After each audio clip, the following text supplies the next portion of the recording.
Honey trap प्रकरणामुळे महाराष्ट्राचं राजकारण ढवळून निघालेलं आहे।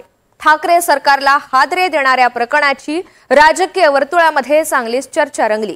जळगावात एकनाथ खडसे आणि गिरीश महाजन यांच्यातही वाकयुद्ध पेटलं। पण ज्या प्रफुल्ल लोढामुळे हा वाद पेटलेला आहे तो माणूस नेमका आहे तरी कोण?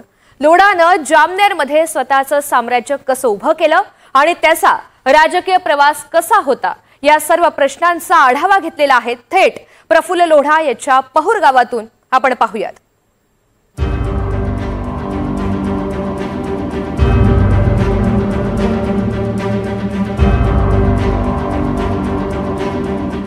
लोढा परिवार हा मूळचा पहुर गावचा।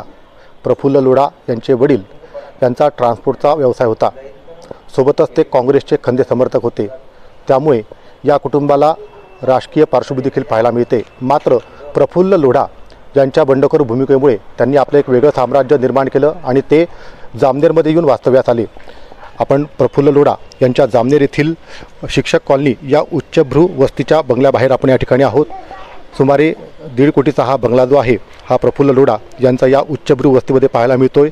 याच बंगल्यात प्रफुल्ल लोढा यांचे 2 मुलं पवन व प्रतीक हे या ठिकाणी वास्तव्यास आहेत। सोबतच त्यांच्या पत्नी आणि नातवंड हे देखील या ठिकाणी वास्तव्यात आहेत। बाहेर जर बघायला गेलं तर याच ठिकाणी प्रफुल्ल लोढा यांचा मुलगा पवन याची ही कार या ठिकाणी आहे। प्रफुल्ल लोढा यांचा मोठा मुलगा पवन याचं खरं तर महावितरण वीज बिलाचा कंत्राट आहे आणि लहाना मुलगा प्रतीक याची गॅस एजन्सी आहे।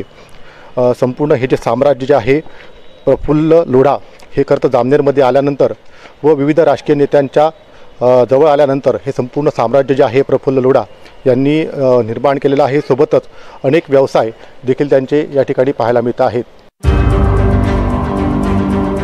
प्रफुल्ल लोढा व त्याचं कुटुंब हे जरी जामनेरमध्ये वास्तव्यात असलं तरी मात्र पहुर येथील जळगाव छत्रपती संभाजीनगर या महामार्गावर प्रफुल्ल लोढाचे शॉपिंग कॉम्प्लेक्स या ठिकाणी आहे। 4 मजली हे शॉपिंग कॉम्प्लेक्स या ठिकाणी असून गेल्या 5 वर्षापूर्वी एका भाजपच्याच पदाधिकाऱ्याकडून खरं तर या शॉपिंग कॉम्प्लेक्ससाठी प्रफुल्ल लोढांनी या ठिकाणी जागा खरेदी केली होती। 4 कोटी रुपयाची जागा खरेदी करण्यात आलेली होती आणि त्यानंतर या शॉपिंग कॉम्प्लेक्सची उभारणी या ठिकाणी करण्यात आली।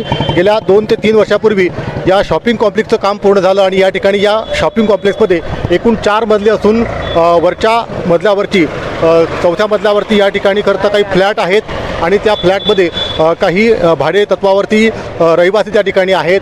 दुसऱ्या मजल्यावरती खरं तर एक हॉल त्या ठिकाणी काढलेला आहे। अनेक कार्यक्रमाचं आयोजन त्या ठिकाणी केलं जातं। सांस्कृतिक कार्यक्रम त्या ठिकाणी घेतले जातात। त्यानंतर जे आहे दुसऱ्या मजल्यावरती जर पाहायला गेलं तर या ठिकाणी एका हॉस्पिटलची जागा आहे। आतमध्ये याच कॉम्प्लेक्समध्ये जे काही दुकानं आहेत त्यामध्ये काही दुकानं हे विक्री करण्यात आलेले आहेत तर काही दुकानं ही भाडे तत्वावरती त्या ठिकाणी आहेत। तर अजूनही काही दुकाने जे आहेत ते प्रफुल्ल लोढा यांच्या नावे या ठिकाणी आहे।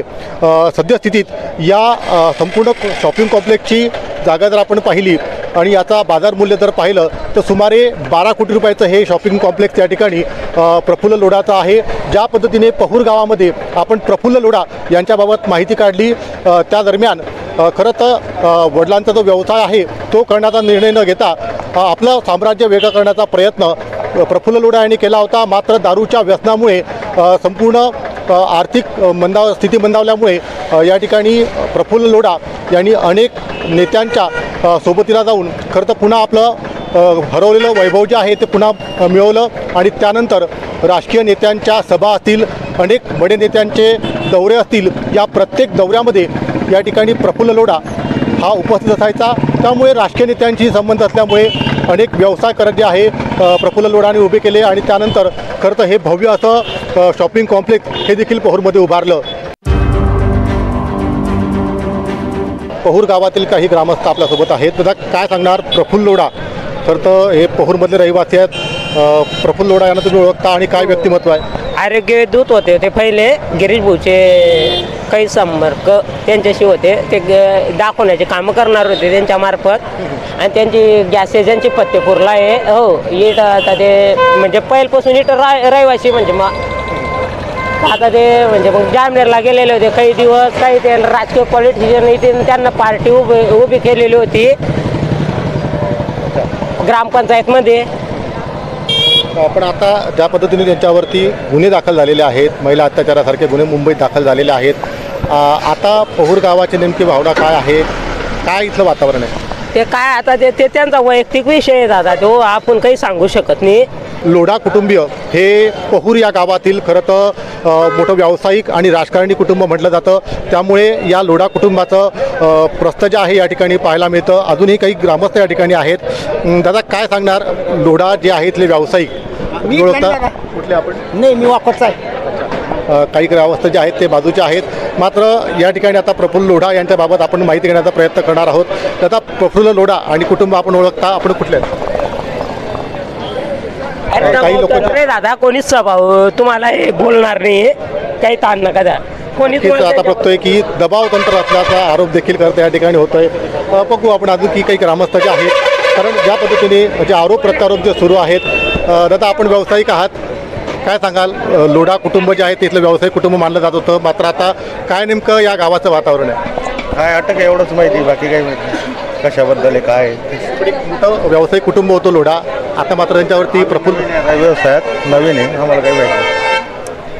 बघतोय आपण की या ठिकाणी ग्रामस्थांच्या ज्या आहेत त्या प्रतिक्रिया पाहतोय. मात्र एकंदरीतच ज्या पद्धतीने आता प्रफुल्ल लोढा यांच्यावरती जे गंभीर गुन्हे दाखल झाले आहेत, त्यामुळे कुठेतरी ग्रामस्थ देखील बोलण्यास झजावत आहेत.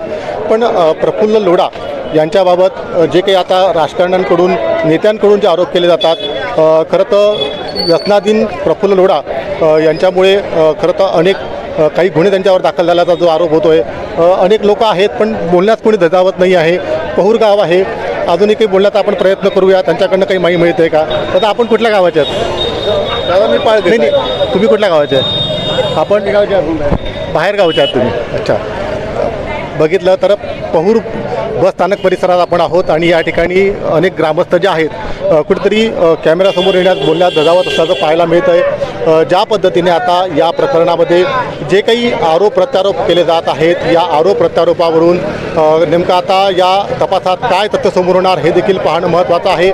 मात्र एकंदरीतच जामनेर आणि पहूर या दोन्ही गावांचा जर आपण आढावा घेतला तर कुठेतरी नागरिकांच्या संमिश्र अशा प्रतिक्रिया ज्या आहेत त्या पाहायला मिळत आहेत.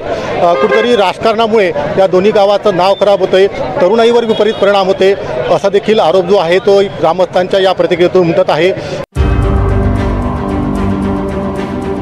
आता आपण आलो आहोत जामनेर शहरातील एक प्रमुख शॉपिंग कॉम्प्लेक्समध्ये, ज्या ठिकाणी खरं तर मोठ्या प्रमाणात जामनेर तालुक्यातील नागरिकांची गर्दी पाहायला मिळते.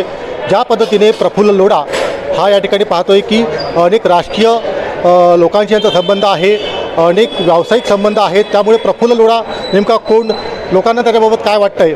दादा प्रफुल्ल लोढा तुम्ही ओळखता? हो. त्यांच्यावरती जे काही आता गुन्हे दाखल झालेले आहेत, काय वाटतं तुम्हाला? ते तर खूप आपल्या तालुक्याच्या बाबत खूप काही नाव खराब होतं आहे, पुरा महाराष्ट्रभरात ही खूप चिंता करण्याची बाब आहे.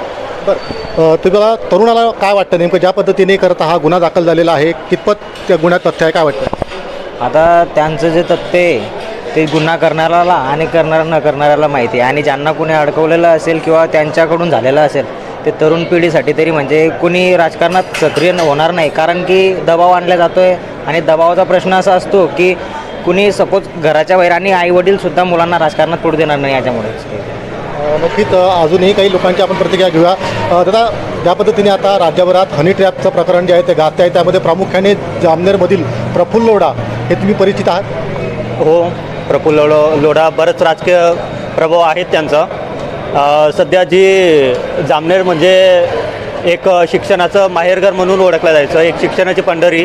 पण जे आता हनी ट्रॅप प्रकरण गाजतं आहे, तर आता एक सध्या एक म्होरक्या सापडला आहे, पण त्याच्या आता एक सापडला म्हणजे अजून त्याचे धागेदोरे जामनेरपर्यंत आहेच आणि नंतर पुढे समजेल. अजूनही यापूर्वी प्रफुल्ल लोढाचं अशाच पद्धतीचे काही उदाहरणं आलेली आहेत, काही घटना आलेल्या समोर? हो, मागे सुद्धा एक त्यांचं पोक्सो अंतर्गत एक गुन्हा दाखल झालेला आहे, त्यानंतर एक लैंगिक अत्याचाराचा गुन्हा दाखल झालेला आहे. तर अजूनसुद्धा चौकशीनुसार काय ते समोर येईलच. नक्कीच चौकशीनंतर काय ते समोर येईल असं मत जे आहे. खरं तर जामनेरमधील तरुण आहे त्यांना वाटतंय. या ठिकाणी आपण चहाच्या दुकानावर बघतोय की अनेक लोक बसलेले आहेत, यांची आपण प्रतिक्रिया घेण्याचा प्रयत्न करूया. ज्या पद्धतीने अनेक लोक जे आहेत ते आपल्या या ठिकाणी मतं व्यक्त करत आहेत. त्याचा काय सांगणार, तुम्ही कुठले आहात? मी पहूरचा आहे. पहूर गावातले लोढा कुटुंबीय आपण परिचित आहात? माझ्या जवळ एकच आहे. अच्छा. ज्या पद्धतीने आता प्रफुल्ल लोढा यांच्यावरती जे आहे महिला अत्याचाराचे आणि पोस्को अंतर्गत गुन्हे दाखल झालेले आहे, त्यानंतर आता काय नेमकं वातावरण आहे पहूरमधलं? पहूरमध्ये काय पूर्ण तालुक्यामध्येच आजूबाजूच्या नातेवाईक पूर्ण महाराष्ट्रामधून मित्रपरिवार विचारत आहे की तुम्ही काय तुमचं म्हणजे गावामध्ये काय प्रकरण घडलं आहे, तालुक्यामध्ये काय आहे. आपले मंत्री साहेब यांच्याबद्दल सुद्धा म्हणजे अक्षरशः बदनामीसारखं आम्हाला हे होतं आहे की काय हे घडून पडलं म्हणून. अशा प्रकारे पूर्ण तालुक्यामध्ये वातावरण एकदम दूषित झालं आहे. लहान लहान मुलंसुद्धा ते टी व्ही लावली तर आईवडिलांना विचारताय की आई पप्पा हे हानी काय, हा ट्रॅप काय. म्हणजे एकदम अक्षरशः आता अगोदरचे आईवडील म्हणायचे किंवा तुम्ही ना बातम्या बघितल्या पाहिजे, आता बातम्या लहान लहान मुलांना दाखवायचे बी कशाच्या. प्रत्येक बातमीवर तेच दिसतंय आणि आजूबाजूचे जो मित्रपरिवार आहे आमचा, नातेवाईक वगैरे, ते सर्व तेच विचारताय काय आहे, काय बदनामी आहे. बदनामी म्हटल्यापेक्षा हा प्रकारच काय म्हणून आम्हाला आता स्वतः अपमान वाटायला लागला त्या गोष्टीचा. खरं तर लोढा कुटुंब जे आहे ते व्यावसायिक कुटुंब मानलं जातं, राजकारणाशी देखील जवळचा संबंध मानला जातो. कशा पद्धतीने लोढा कुटुंबाचं जे प्रस्थ आहे ते जामनेर आणि पहूरमध्ये पाहायला मिळतं? लोढा कुटुंब पहूर आणि जामनेर तालुक्यामध्ये जर बघायला गेलं तर लोढा कुटुंबाचा चांगलाच प्रस्थ आहे. पण मग लोढा आजपर्यंत लोढा हे अपोजिशनमध्ये होते. आज हे प्रफुल्ल लोढा जे आहे ते आतापर्यंत भाजपमध्ये होते, भाजपमधून नंतर पुन्हा बाहेर गेले होते. आता पुन्हा भाजपच्या जवळ जाता जाता त्यांना अडकवलं कोणी, हा प्रश्न खरा महत्त्वाचा. आणि त्यांना अडकवता ते स्वतः अडकले का, हाही त्याच्या मागचा प्रश्न आहे. आणि या सर्व दरम्यानमध्ये मीही पहूरचाच आहे, आम्ही दोघं सोबतचे मित्र आहोत, मीही पहूरचाच आहे. आम्हाला लाज वाटते की ही काय चाललं आहे. हे आमच्या तालुक्याचे आमदार, एवढे मोठे पॉवरफुल आमदार, आणि अशा गोष्टींमध्ये अडकतायत, हे कुठेतरी लाजिरवाणी गोष्ट आहे. एवढ्या मोठ्या आमदाराच्या नावाला हे असं शोभत नाही. एकंदरीतच यामध्ये कुठे राजकारण होतं असं आपल्याला वाटतंय, कारण की ज्या पद्धतीने आता जामनेर आणि पहूर ज्या ठिकाणचं वातावरण जे निर्माण झालं आहे, यातून काय वाटतंय? राजकारण तर नक्कीच चाललं आहे.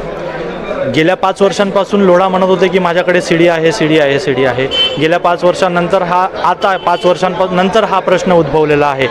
मी मगाशी तेच बोललो की हा प्रश्न नक्की कोणी उद्भवलेला आहे, आणि ज्याने कोणी उद्भवलेला आहे हा प्रश्न, ते स्वतः त्या प्रश्नामध्ये अडकतायत का, ते स्वतःच्या जाळ्यामध्ये ते अडकतायत का, हा त्याच्या मागचा शोधायचा एक प्रश्न आहे.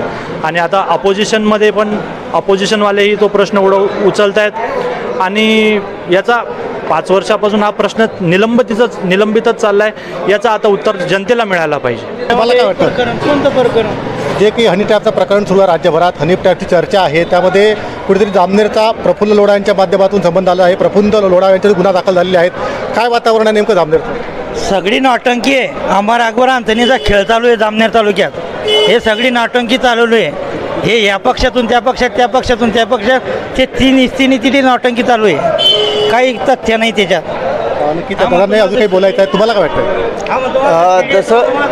तसं मला पण तसं वाटतं, जसं सरांनी सांगितलं तर हे सगळं राजकारणी खेळावरती चालू आहे. जामनेर तालुक्यामध्ये लोकांचे मन भडकून देणं चालू आहे.